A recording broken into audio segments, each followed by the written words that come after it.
Definisi demokrasi berparlimen adalah di mana rakyat melibatkan diri di dalam sistem pemerintahan negara.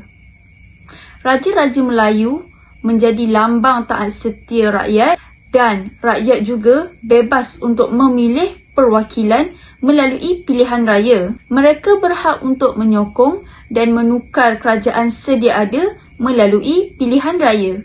Ciri-ciri demokrasi berparlimen yang pertama adalah perlembagaan, yang kedua raja perlembagaan, yang ketiga kuasa pemerintahan, yang keempat parti politik dan yang kelima pilihan raya.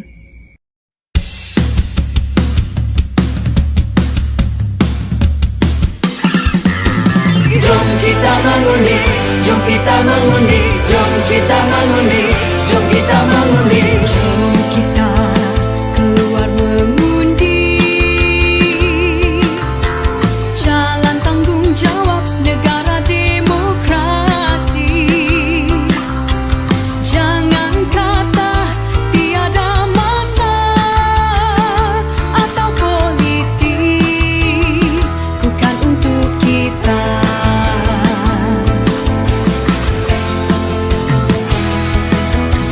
Jom kita keluar mengundi, tentukan siapa pemimpin kita.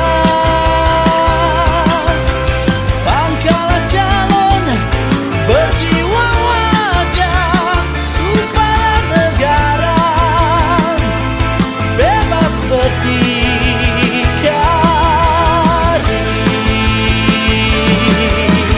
Jom kita mengundi, jom kita mengundi, jom kita mengundi, jom kita mengundi, jom kita keluar mengundi.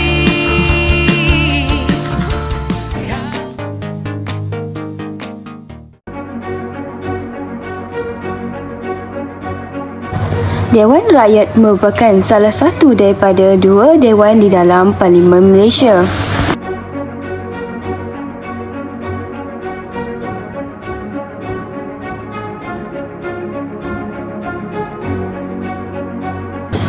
Keadaan yang pertama. Keadaan yang kedua. Keadaan yang terakhir iaitu keadaan ketiga. Selepas pembubaran, SPR terima pemakluman rasmi daripada Speaker. SPR menerima pemakluman di setiap negeri bagi pembubaran kerusi DUN dan pilihan raya perlu diadakan dalam tempoh 60 hari.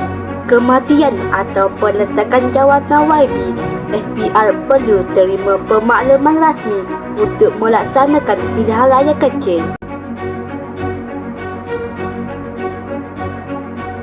Selepas menerima pemakluman rasmi daripada Speaker tentang pembubaran Dewan Rakyat atau Dewan Undangan Negeri, maka mesyuarat khas akan dilakukan oleh SPR untuk membincangkan tarikh-tarikh penting bagi PRU akan datang.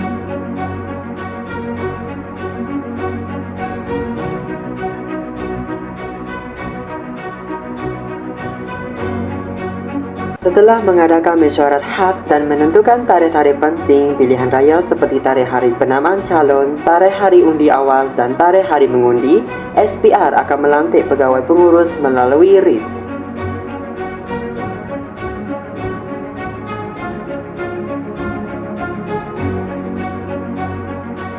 Langkah kelima, pegawai pengurus keluar notis.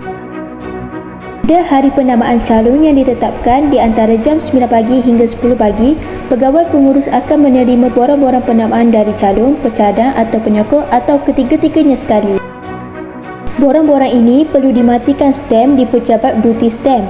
Pegawai pengurus akan mengisytiharkan calon-calon yang layak bertanding selepas selesai proses penamaan calon.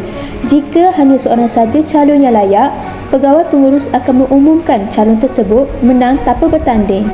Seterusnya, proses penamaan calon. Mereka yang dibenarkan masuk di dalam tempat penamaan calon: calon, pencadang, penyokong, ahli SPR, pegawai-pegawai SPR, petugas-petugas pilihan raya yang terlibat. Pada hari penamaan calon, pegawai pengurus akan menerima borang penamaan calon dari jam 9 hingga 10 pagi. Selepas proses pencalonan, tempoh berkempen bermula dan berterusan sehingga sebelum sehari pengundian. Pengundian awal. Pengundi awal termasuk tentera, polis dan PGA. Semua pengundi awal dikehendaki hadir ke pusat mengundi awal yang telah ditetapkan dan tidak boleh mengundi pada hari mengundi biasa. Sebelum pilihan raya, pengundi awal perlu menyemak butiran peribadi, pusat dan saluran mengundi. Pengundi awal boleh terlibat dengan aktiviti berkempen selagi mematuhi undang-undang. Semasa hari pengundian, pengundi awal perlu dapatkan slip saluran mengundi serta beratur di saluran mengundi masing-masing. Apabila dibenarkan masuk, pengundi awal perlu patuhi prosedur mengundi yang telah ditampal di pintu masuk saluran.